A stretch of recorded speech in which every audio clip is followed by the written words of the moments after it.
The helicopter blades cut through the Arctic air as Dr. Alan Frost pressed his face against the window. Below, the crash site spread across the ice like a dark wound. The alien vessel had broken into 3 main pieces, its metal skin unlike anything made on Earth. 2 minutes to touchdown, the pilot announced. Alan checked his equipment bag one last time. 6 months ago, he'd been teaching at a community college after the scientific community had turned its back on him. Now the government needed his expertise badly enough to forget his controversial theories. Commander Jack Hayes sat across from him, face hard as stone. "Remember, Doctor, you follow my orders. Touch nothing without permission." "I've been studying xenobiology for 20 years, Alan said. Hayes leaned forward. "And I've been keeping people alive in hostile territory for just as long. This is my operation." The helicopter landed with a jolt. Wind whipped snow across the landing zone as the team disembarked. Military personnel had already established a perimeter around the crash site, portable lights casting long shadows across the ice. Dr. Nora Wells met them at the command tent, her breath visible in the freezing air. "The crash happened 36 hours ago. No radiation detected, but there are unusual energy readings we can't identify." Hayes nodded. "Any signs of survivors?" "Nothing moving," she replied. "But the main compartment appears intact." They approached the largest section of the vessel. Its surface shimmered with an iridescent quality that seemed to shift colors under their flashlights. No visible windows or doors marked its smooth exterior. "There," Alan pointed to a fracture along one side. "That looks like an entry point." Inside, the air felt strangely warm. The walls pulsed with faint blue light that grew brighter as they advanced deeper. Alan's instruments recorded everything, his heart pounding with each step. "This architecture is incredible," he whispered. "The material responds to our presence." Hayes kept his weapon ready. "Stay focused, Doctor." They entered a chamber where the blue light concentrated around several cylindrical containers. Each held what appeared to be biological samples suspended in clear fluid. Alan moved closer, fascination overriding caution. Inside the nearest container, something dark and thread-like floated in viscous liquid. "We need to get these to a lab," he said.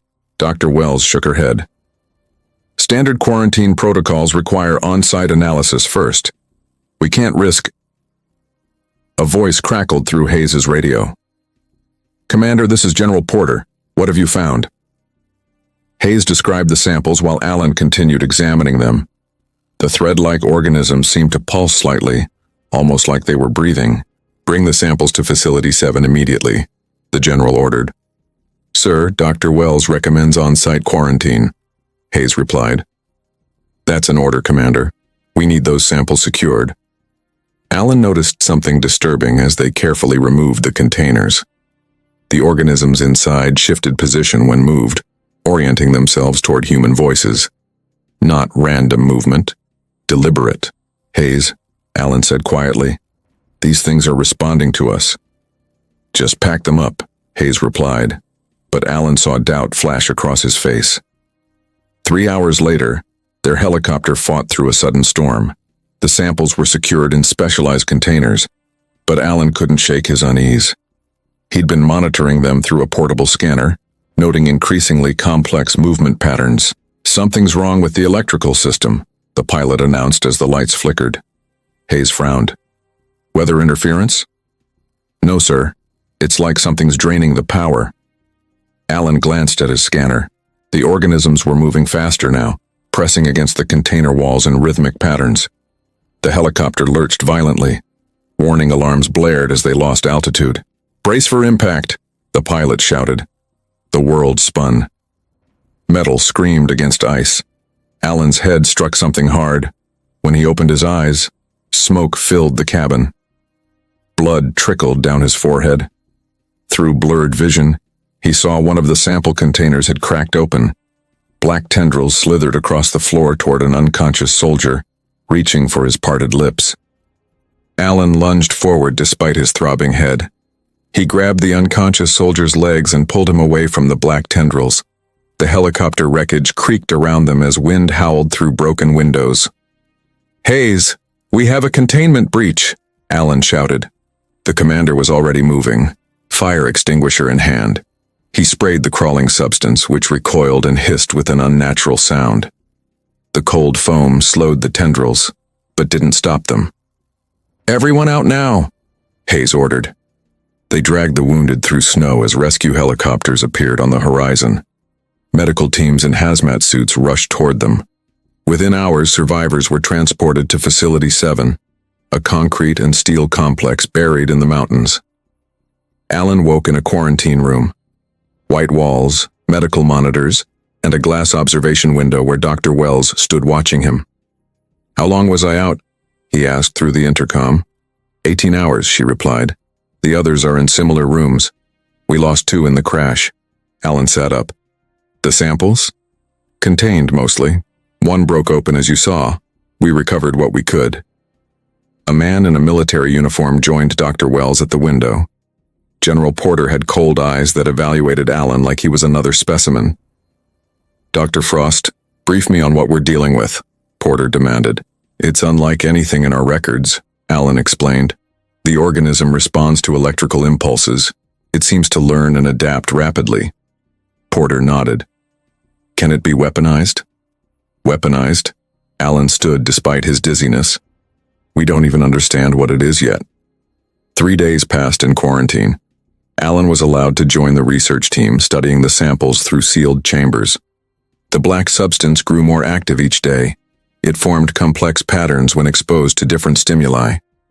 Frank Miller, a security guard assigned to the lab, watched Alan work one evening. "That thing gives me the creeps," Miller said. "Moves like it's thinking." Alan nodded. "I believe it is. Look at this." On a monitor, the organism had arranged itself to mimic the circuit pattern they had shown it earlier. "It's copying our technology," Alan said. "Learning." That night, the facility speakers crackled to life at 3 a.m. Alan woke to a strange sound, a voice that wasn't quite human trying to form words. Hello, hello, hello." Alan rushed to the lab. Hayes and Dr. Wells were already there. "It's coming from the containment room," Hayes said, weapon drawn. The organism had spread across the speaker system inside its sealed chamber. It pulsed as it spoke. "Hello, we see you."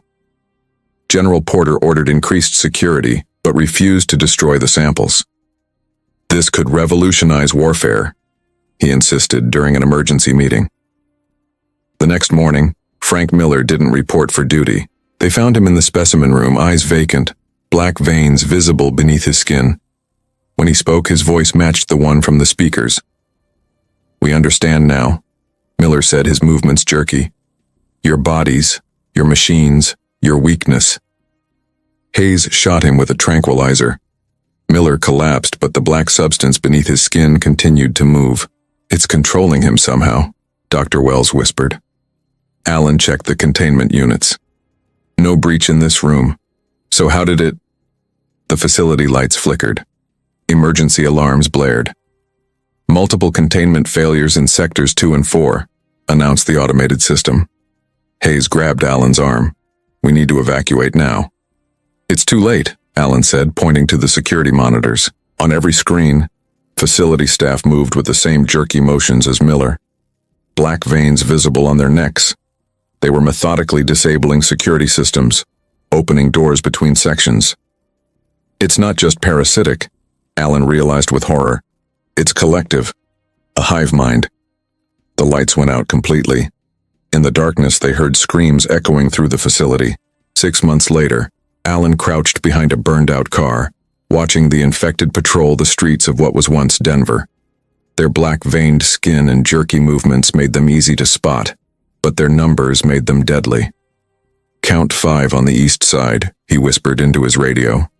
"Copy that," Hayes replied from his position 2 blocks away. "Wells says we have 10 minutes before the next patrol." The world had changed so fast. The organism, now called the Black Vein by survivors, had spread from Facility 7 across the continent within weeks. Major cities fell first as the infected used communication networks to spread their influence. Alan adjusted his backpack, containing precious medical supplies. Their resistance cell had discovered that the black vein couldn't tolerate certain environmental conditions. High concentrations of copper sulfate damaged its neural connections. They used this knowledge to create safe zones where survivors gathered. "Moving now," Alan said, sprinting across the street to an abandoned pharmacy. Inside, he quickly gathered antibiotics and pain medication. The resistance needed these supplies for their growing community hidden in the mountains. His radio crackled. "Alan, we've got movement at your 3 o'clock. Get out now." Alan peered through dirty windows. A group of infected civilians moved with unnatural coordination, searching buildings. He slipped out the back door into an alley. A hand grabbed his shoulder. Alan spun, knife ready. "Easy, brother. It's me." Alan froze. Standing before him was Steve, his brother who had been in Chicago when the outbreak began, the brother he had mourned as dead. "Steve, how did you... Found your radio frequency. Been tracking you for days." Steve looked thin but healthy. No black veins visible. "Got separated from my group. Been hiding. Moving at night." Alan embraced him, emotions overwhelming his caution. "I thought you were dead." "Almost was many times." Steve smiled. "But I need to tell you something important. About the black vein." They made their way to the rendezvous point where Hayes and Dr. Wells waited with 3 other resistance fighters. Hayes kept his gun trained on Steve until Alan vouched for him. Back at the mountain base, an old mining facility retrofitted with copper-lined walls, Steve told his story to the resistance leadership. "The infected aren't just mindless. They're building something," Steve explained. "In Chicago, they converted the Willis Tower into some kind of transmission center." Dr. Wells leaned forward. "We've suspected they use electrical fields to communicate across distances." "It's more than that," Steve insisted. "They're adapting to our countermeasures. Learning." That night, the resistance team captured an infected subject during a supply run. They kept it sedated and isolated in a copper-lined chamber for study. Alan monitored its brain activity while Dr. Wells tested different compounds on tissue samples. "Look at this," she said, pointing to her microscope. "When exposed to specific sound frequencies, the cellular structure destabilizes." Alan studied the readings. "Sonic disruption of their neural network?" "Exactly. We could develop a weapon that targets their communication system." Hayes joined them, his face grim. "We intercepted a transmission. The black vein is launching coordinated attacks on all known safe zones. We have days, maybe hours." "We need equipment from the military bunker in Cheyenne Mountain," Dr. Wells said. "They have sonic emitters we could modify." Hayes nodded. "I'll lead a team. It's risky. The area is heavily infected." "I'm coming too," Alan said. Later, as they prepared for the mission, Alan noticed Steve studying facility maps with unusual interest. Something felt wrong. The way Steve asked questions about their defenses, his lack of visible scars despite claiming months of survival. Alan discreetly took a blood sample while his brother slept and examined it under a microscope. What he saw made his blood run cold. Microscopic black particles moved through Steve's bloodstream, different from the visible infection they'd seen before. More advanced. Hidden. Hayes found Alan staring at the sample. "What is it?" "The black vein has evolved," Alan whispered. "And my brother is one of them." Hayes locked Steve in a copper-lined cell while he slept. When Steve woke, his eyes flashed with anger that quickly changed to a calm smile. "You know," he said simply.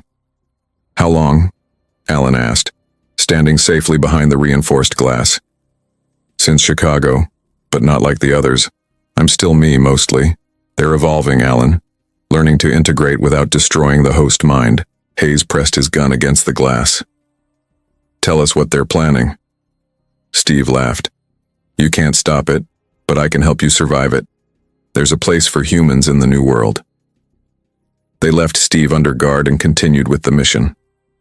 6 resistance fighters, including Alan, Hayes, and Dr. Wells, departed for Cheyenne Mountain in an armored truck. The journey through infected territory was tense. Twice they had to fight their way through roadblocks of infected humans. "Something's wrong," Hayes said as they approached the military bunker. No outer defenses. The massive steel doors of the mountain complex stood open. Inside, emergency lights cast red shadows across empty corridors. "Stay alert," Hayes ordered. "Wells, where are these sonic emitters?" "Level 12, research section." They moved deeper into the facility, weapons ready. The silence felt wrong. Previous encounters with the infected always involved noise, screams, moans, the sound of jerky movement. "They knew we were coming," Alan whispered. They reached level 12 and found the research lab untouched. Scientific equipment worth millions sat waiting, including the sonic emitters they needed. "This is too easy," Hayes said. Dr. Wells began gathering equipment. "The emitters can be modified to disrupt the black vein's neural network. We need to adjust the frequency to—" A scientist emerged from a side room. His skin showed no signs of infection. "Dr. Patel," he introduced himself. "I've been hiding here since the outbreak. There are 5 of us left." The survivors helped load equipment. Dr. Patel showed them research data on the black vein. "We discovered something important," Patel explained. "The organism isn't just parasitic, it's a prison." "A prison?" Alan asked. The alien vessel wasn't a ship. It was a containment unit. We found warning symbols etched into components. This organism was being transported somewhere for disposal. Hayes frowned. "How do you know this?" "We need to find the original crash site again," Patel said, ignoring the question. "There's more technology there, a complete solution." That night, as they prepared to return to base, Alan found Hayes alone in the communications room. "I don't trust Patel," Alan said. Hayes nodded. "Something's off, but we need that equipment.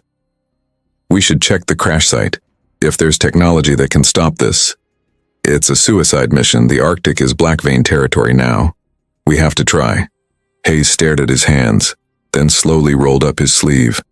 Black veins traced faint patterns under his skin. "Jesus, Hayes. How long?" 3 weeks. It got me during the hospital raid." Hayes looked up, his eyes clear and determined. "But I'm fighting it. Every day. Every hour. I can feel it trying to take control." "Why didn't you tell us?" "Because I'm still me. Still in control." Hayes gripped Alan's arm. "But not for much longer. I need to do something that matters before I lose myself." They returned to base with the equipment and survivors. Dr. Wells and Patel worked to modify the sonic emitters while Hayes planned the Arctic mission. The first test of the sonic weapon showed promise. When activated, the captured infected subject convulsed as the black substance under its skin retreated. "It works," Dr. Wells said, "but the effect is temporary." That night, alarms blared throughout the base. The infected had launched a coordinated attack on all entrances. And somehow, they knew exactly where the defenses were weakest. On security monitors, Alan watched in horror as Steve walked calmly through the front gates surrounded by hundreds of infected. The guards' weapons had no effect. Steve looked directly into the camera. "I tried to help you, brother. Now you'll join us anyway." Behind him, the infected parted to reveal a familiar face. General Porter, his skin crawling with black veins. "The general was the first," Hayes said. "Patient Zero, he's been their leader all along." Gunfire echoed through the mountain base as defenders fought to hold back the infected. Alan and Hayes rushed to the lab where Dr. Wells was loading equipment onto a transport vehicle. "We need to evacuate," Hayes shouted over the alarms. "Take the sonic prototype and head for the emergency tunnels." "What about you?" Alan asked. Hayes checked his weapon. "I'll buy you time. The infection is spreading faster in me now, I can feel it." Hayes, "This is my last mission, Alan. Make it count." They clasped hands briefly. Hayes turned and ran toward the front lines, shouting orders to the remaining fighters. Alan helped Dr. Wells and Patel load the last of the equipment. They escaped through maintenance tunnels as the base fell. Behind them, they heard Hayes on the radio, directing the defense until his voice suddenly cut off. 3 days later, a small team including Alan, Dr. Wells, and 4 soldiers reached the Arctic crash site. The landscape had changed. Black growth covered the ice for miles around the alien vessel, which now pulsed with eerie light. "The organism is rebuilding the ship," Patel observed. They approached carefully, wearing protective suits lined with copper mesh. The sonic devices kept small patches of ice clear of the black substance. Inside the vessel, they found what they were looking for, a chamber untouched by the organism. Symbols covered the walls similar to those Patel had described. "These aren't warnings," Alan realized as he studied them. "They're instructions. The aliens knew the organism might escape." Dr. Wells scanned the symbols with portable equipment. "It's a blueprint for a device, something that generates a specific energy field." "Can we build it?" Alan asked. "With the parts we have, maybe a smaller version." They worked quickly, aware that the black vein would sense their presence soon. The device took shape, a transmitter that would amplify the sonic disruption across a much wider area. "It needs to target the central node," Patel explained, "the primary host controlling the hive mind." "Steve," Alan said quietly, "my brother is the central node now." As they finished the device, the walls of the vessel began to vibrate. Outside, thousands of infected approached across the ice. "They know we're here," a soldier reported. Alan made a decision.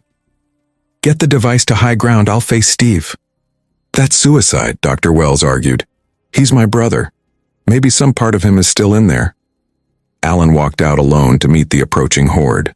They parted to let him pass until he stood face to face with Steve.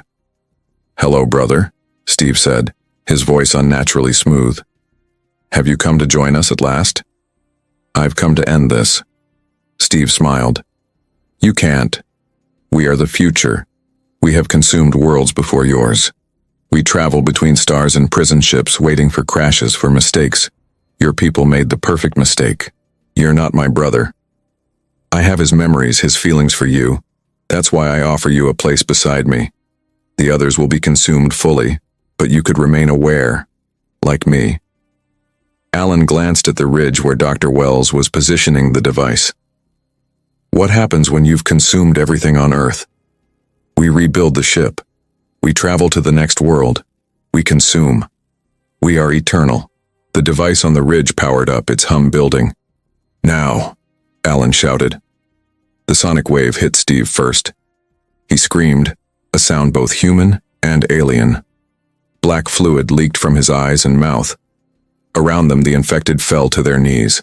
Steve lunged at Alan, wrapping hands around his throat. "You'll die with us." Alan looked into his brother's eyes and saw, just for a moment, recognition, pain, gratitude. "I'm sorry," Alan whispered. The sonic wave reached maximum power. Steve's body convulsed as the black vein tried to escape, flowing out of his skin only to dissolve in the air. Across the ice, the infected collapsed as the hive mind shattered.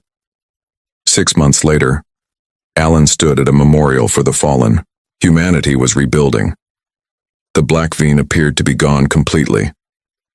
That night, Alan noticed a small black spot on his wrist. He watched in horror as it moved slightly under his skin, then disappeared deeper into his flesh. In his mind, he heard a whisper, faint, but growing stronger. "We learn. We adapt. We wait."